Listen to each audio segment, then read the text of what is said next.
Alright guys, since my last video, I've been getting a lot of questions about clipping, because I was talking about distortion, and a couple people were asking me, is clipping bad for your subs and for your speakers? And yes, clipping is bad because clipping is distortion. It's just another name for it. Today I'm going to be explaining to you guys what clipping is, and there's a couple other things that go along with clipping that I want you guys to understand also. One being AC and DC voltage, and how that works, and two being frequency or hertz and how hertz is measured and why it's useful to know these things. Okay guys, AC and DC voltage, what is that and where does it come from?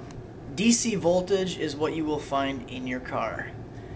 DC means direct current, meaning it has the same polarity, meaning it's either staying positive or staying negative the whole time. You'll find that in your car coming from your battery to your amplifiers, but the signal coming out of your amplifiers is AC, or alternating current, meaning that the polarity is changing. So the signal is going from positive to negative and back to positive. Okay, now we're going to get into frequency and hertz, because we're talking about alternating current. Alternating current is when, like I said, when the current is going from positive to negative and back to positive continuously. I'll show you a little picture that I drew of what this looks like. Here's your positive pole, here's your negative pole, and here's your wavelength. That is 1 hertz, okay? Now I'm going to talk about hertz. Hertz is measured in cycles, and it's measured in cycles per second. So, for example, 40 hertz, meaning it goes from positive to negative and back 40 times per second. So hertz, cycles per second.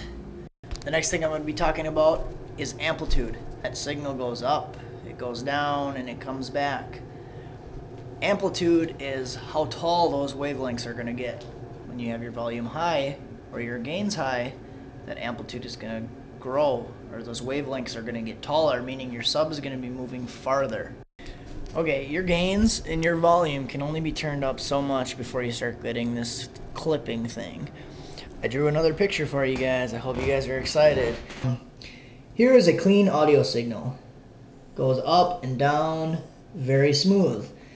Here is a clipped audio signal. It goes down, it basically hits a wall, comes back, hits another wall, and that's what that's going to look like. The best way to see this is on an oscilloscope, but you can actually see your audio signal. I'm going to show you guys another way.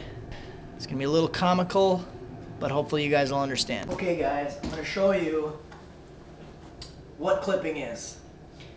Me moving back and forth right now is a clean audio signal, okay? Smooth this way, smooth this way. This is a clean signal.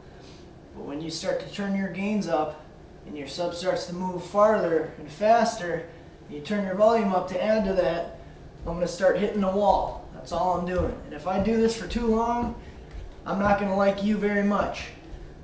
So I'm going to just decide, you know what? I don't like doing this anymore. I'm not going to work anymore. So that's what clipping is.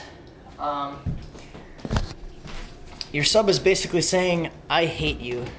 Okay, where does this clipped audio signal come from? A big source is your gain on your amplifier. My CD player is only going to give my amplifiers 2.2 volts of signal. So if I try to turn my gain up any higher than 2.2 volts, or where that 2.2 volt signal ends, it's going to be amplifying a signal that's basically not there. If you have more audio signal going to your amplifier, you have a lesser chance of clipping your sub.